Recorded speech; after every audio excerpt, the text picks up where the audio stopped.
TDP ఎమ్మెల్యేల గుట్టు ముఖ్యమంత్రి చంద్రబాబు చేతిలో ఉంది.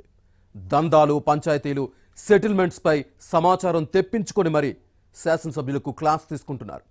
బుకాయించే ప్రయత్నం చేస్తున్న ఎమ్మెల్యేలకు తన దగ్గర ఉన్న సమాచారంతో నోరు పెగలకుండా చేస్తున్నారు. అంత ఖచ్చితమైన వాస్తవాలు అధినేత దగ్గర ఎలా ఉన్నాయంటూ శాసనసభ్యులు నివ్వెరపోతున్నారు. తెలుగుదేశం ఎమ్మెల్యేల ఏడాది పనితీరుపై ఇన్సైడ్ స్టోరీ.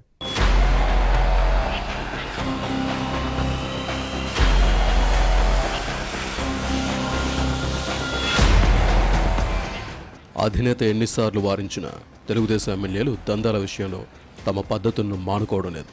అలాంటి వారు ఏరుకోరి కష్టాలను కొనితెచ్చుకుంటున్నారు. కొన్ని చోట్ల సామంతరాజుల్లా తయారయ్యారు. అన్ని వ్యవస్థలను గుప్పెట్లో పెట్టుకుని ఆధిపత్యం చెలాయిస్తున్నారు. తమకు ఎదురు చెబుతూ కార్యకలాపాలకు అడ్డు వస్తున్న సొంత పార్టీల కార్యకర్తలపై కేసులు పెట్టించడం వివాదాస్పదమవుతోంది. పార్టీ క్యాడర్ అండ సహకారంతో గెలిచి ఇప్పుడు వారిపైనే కేసులు పెడుతున్న తీరుపై అధిష్టానం ఆగ్రహంగా ఉంది. అలాంటి ఎమ్మెల్యేలకు క్లాసులు తీసుకుంటున్నారు. ఈ మధ్యకాలంలో కొందరు టీడీపీ ఎమ్మెల్యేలపై విపరీతమైన ఆరోపణలు వచ్చాయి. కోస్తా, రాయలసీమ అన్న తేడా లేకుండా అన్ని చోట్ల అలాగే ఉంది. ప్రమాణ స్వీకారం చేసిన 2-3 నెలల్లోనే శాసనసభ్యులు పక్కదారి పట్టినట్టుగా పెద్దల దగ్గర ఆధారాలున్నాయి. కూటమి ప్రభుత్వం అధికారంలోకి వచ్చి ఏడాది పూర్తయింది. ఎమ్మెల్యేల పనితీరుపై ముఖ్యమంత్రి చంద్రబాబు నాయుడు 4-5 సర్వే సంస్థల నుంచి నివేదికలు తెప్పించుకున్నారు. ఎమ్మెల్యేలు నియోజకవర్గాల్లో ఎన్ని రోజులుంటున్నారు, పార్టీ నేతలతో సమన్వయం ఎలా ఉంది, ప్రతిరోజు కార్యకర్తలను కలుస్తున్నారా లేదా అన్న అంశాలపై ఆరా తీశారు. అలాగే పార్టీ ఇచ్చిన కార్యక్రమాల్లో పాల్గొంటున్నారా లేదా, ప్రతి నెల 1న ఎన్టీఆర్ భరోసా పెన్షన్ల పంపిణీ చేస్తున్నారా లేదా అన్న అంశాలపై సమాచారం తెప్పించుకున్నారు.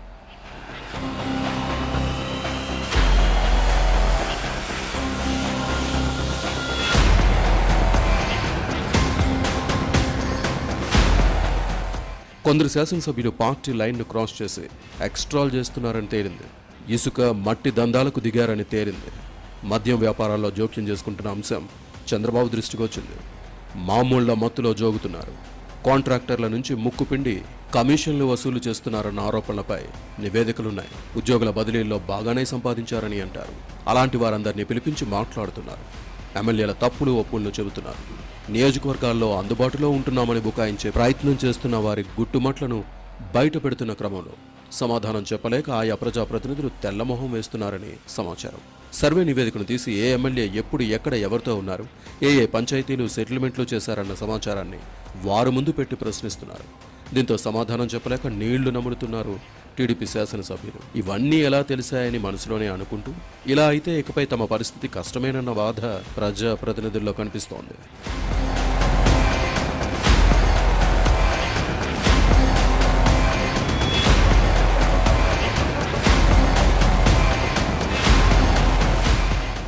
ఇటీవల ఓ ఎమ్మెల్యేని పిలిపించి మాట్లాడిన చంద్రబాబు కేవలం 14 రోజులు మాత్రమే నియోజకవర్గంలో ఉన్నారని చెప్పడంతో కంగు తిన్నారు.